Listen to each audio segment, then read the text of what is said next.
आशीष दीवाना के स्वर में टीसी म्यूजिक पर सुनिए यह गीत।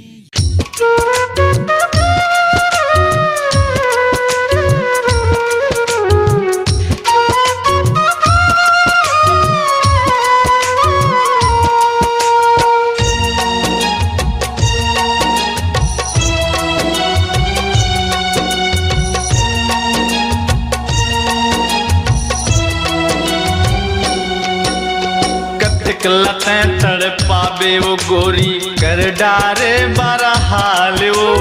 कतक लतें तड़पावे वो गोरी कर डारे बारा हाल वो। काल परंदिनी ये मोरे रानी चल दे बे ससुरार वो। औ कब ते हरे आबे वो गोरी,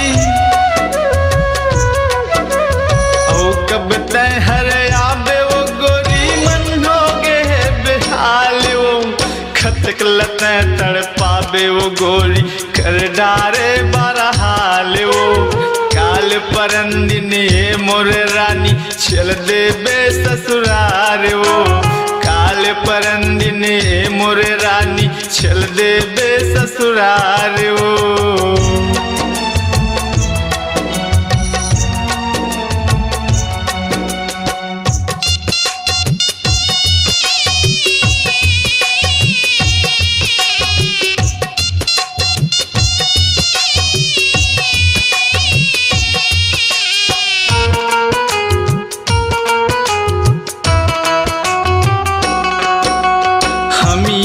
दोनों बात बात में फुल फुल के मैं हासऊं, फुल फुल के मैं हासऊं। तोरे जाए ले ए मोरे रानी रास्ता तोरे ताकऊं, रास्ता तोरे ताकऊं।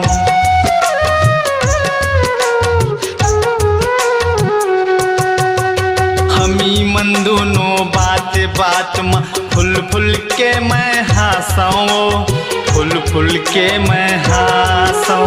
तोरे जाए ले ए मोरे रानी रास्ता तोरे ताकऊं, रास्ता तोरे ताकऊं। अहु कब ते हरे आबे वो गोरी, अहु कब ते हरे आबे वो गोरी मन हो गे बेहाल वो। कतक लतें तड़पावे वो गोरी घर डारे बारा हाल वो। काल परंदिन ए मोरे रानी चल दे बे ससुरार वो। काल परंदिन ए मोरे रानी चल दे बे ससुरार वो।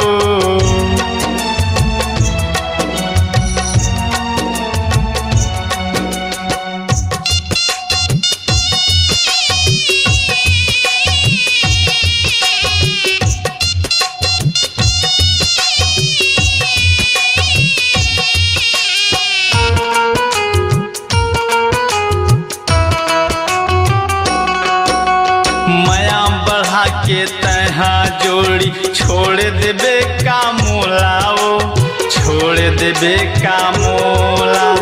दुर्गा सोनी किरण निशा देख लेते मैं तोला वो, देख लेते मैं तोला।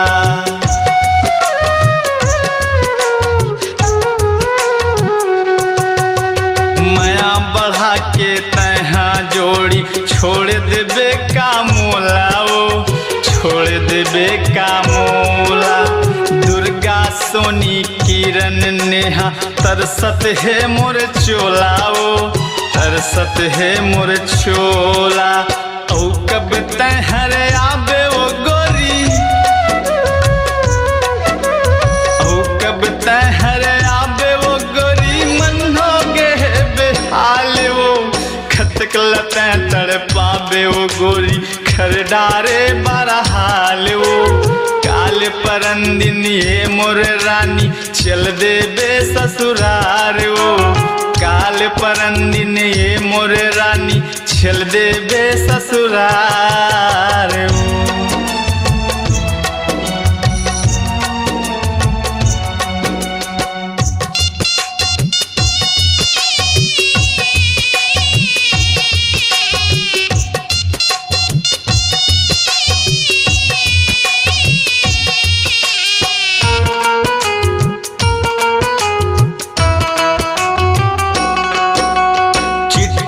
पाती भेजत रही बीजा भाट मोर गाँव, बीजा भाट मोर गाँव।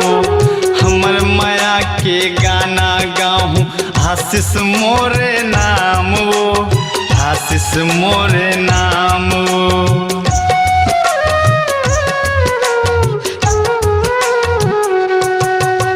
चिट्ठी पाती भेजत रही बीजा भाट मोर गाँव, बीजा भाट मोर गाँव।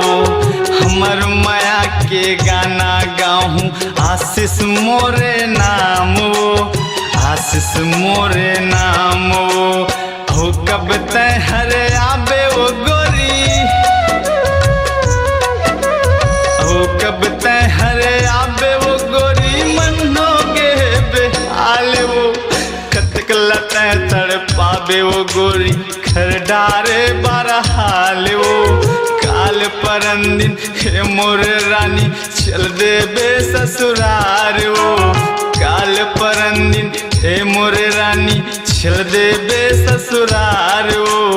औ कब तय हरे आबे वो गोरी, औ कब तय हरे आबे वो गोरी मनो गे बेहाल वो। कतक लतै तड़ पाबे वो गोरी कर डारे बरहाल वो।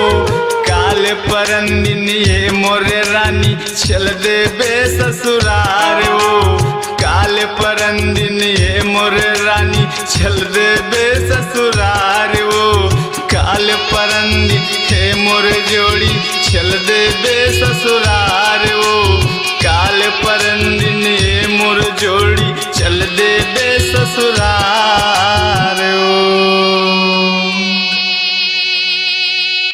अपनी आवाज को दीजिए एक नया मुकाम। डिजिटल रिकॉर्डिंग की दुनिया का जाना पहचाना नाम स्वरांजलि, जहां गूंजती हैं ध्वनियां अपनी माटी की सौंधी सुगंध के साथ। छत्तीसगढ़ी संगीत के विविध रंग जो पहुंचाते हैं पूरे प्रदेश में डिजिटल रिकॉर्डिंग के संग। स्वरांजलि स्टूडियो नेमीचंद गली नंबर 2, गंजपारा, रायपुर।